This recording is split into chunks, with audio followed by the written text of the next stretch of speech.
मुख्यमंत्री जयराम ठाकुर के कांग्रेस के पास ना नेता है और ना नीति वाले बयान पर कांग्रेस पार्टी ने तीखा हमला बोला है। प्रदेश कांग्रेस के वरिष्ठ प्रवक्ता दीपक शर्मा ने मुख्यमंत्री पर पलटवार करते हुए कहा कि जिस मुख्यमंत्री के कार्यकाल के 4 साल मात्र कुर्सी बचाने में ही बीत गए हों, उनको नेता या नीति का क्या पता है।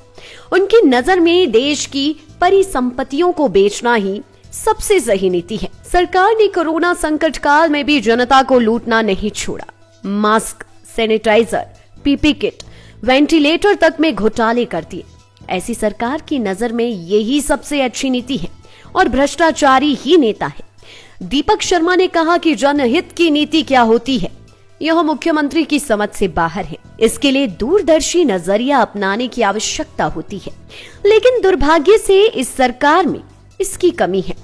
कांग्रेस प्रवक्ता ने कहा कि जिस व्यक्ति को दुर्घटनावश मुख्यमंत्री की कुर्सी मिली हो, उसके लिए नीतियां, कार्यक्रम मायने नहीं रखते हैं। उसके लिए तो कुर्सी बचाना ही सबसे बड़ी नीति होती है। कांग्रेस नेता ने कहा कि मुख्यमंत्री ने अपने 4 साल के कार्यकाल में अपनी कुर्सी से भी अन्याय किया है, भ्रष्टाचारियों को बचाया है, माफियों को संरक्षण दिया है, जनहित की अनदेखी की है और जनता की गाड़ी कमाई को फिजूल खर्ची करके उड़ाया है। कांग्रेस प्रवक्ता दीपक शर्मा ने कहा कि अब जनता जवाब मांगती है। उपचुनावों में सरकार के इस जन विरोधी रवैये के खिलाफ जवाब देने का वक्त आ गया है। प्रदेश की जनता इस निकम्मी, भ्रष्ट, अनुभवहीन, अदूरदर्शी सरकार को सबक सिखाने के लिए तैयार है। दीपक शर्मा ने कहा कि चुनाव आते ही भाजपा धर्म, जाति, क्षेत्रवाद, राष्ट्रवाद सहित धन बल के बूते जनमत को प्रभावित करने षड्यंत्र रचती आई है। इस कार्य में भाजपा को महारत हासिल है, लेकिन अब जनता भाजपा की इस षड्यंत्रकारी नीति को समझ चुकी है। कांग्रेस नेता ने दावा किया है कि प्रदेश में होने जा रहे चारों उपचुनाव में कांग्रेस जीत का परचम लहराएगी।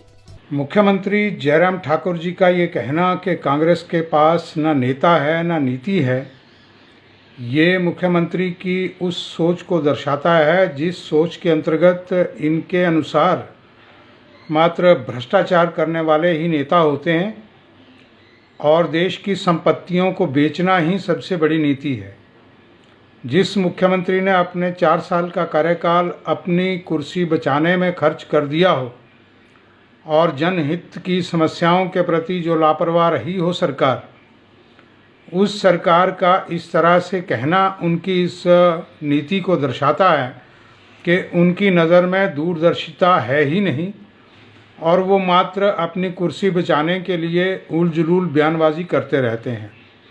मुख्यमंत्री कहते हैं कि पंजाब में जिस तरह कांग्रेस का हाल है वही पूरे देश में कांग्रेस का हाल है।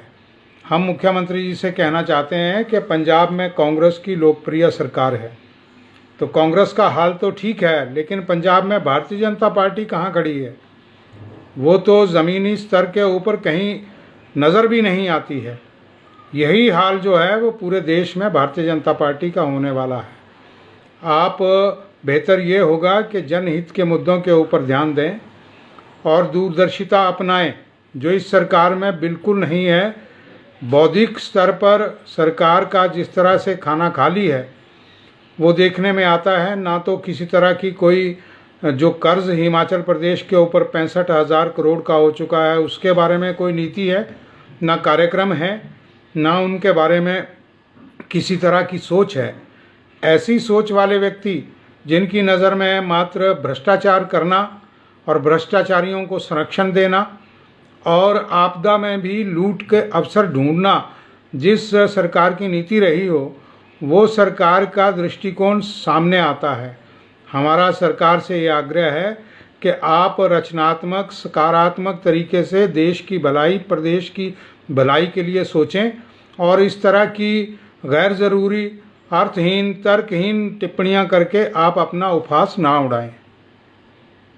लाइफ टाइम्स टीवी के लिए टॉनी देवी से सुमित कुमार की रिपोर्ट। हिमाचल की सबसे बड़ी ऑटो डीलरशिप गोइंग मोटर्स में नौकरी करने का सुनहरा अवसर सोलन, शिमला, सिरमौर और किन्नौर में चाहिए sales executive, service executive, field executive, motor mechanic और ड्राइवर। शानदार करियर संभावनाएं व इंडस्ट्री में बेहतरीन सैलरी पैकेज। तो आज ही कॉल करें 9418035372 पर और ईमेल से भेजिए अपना बायोडाटा hr@goildmotor.com पर।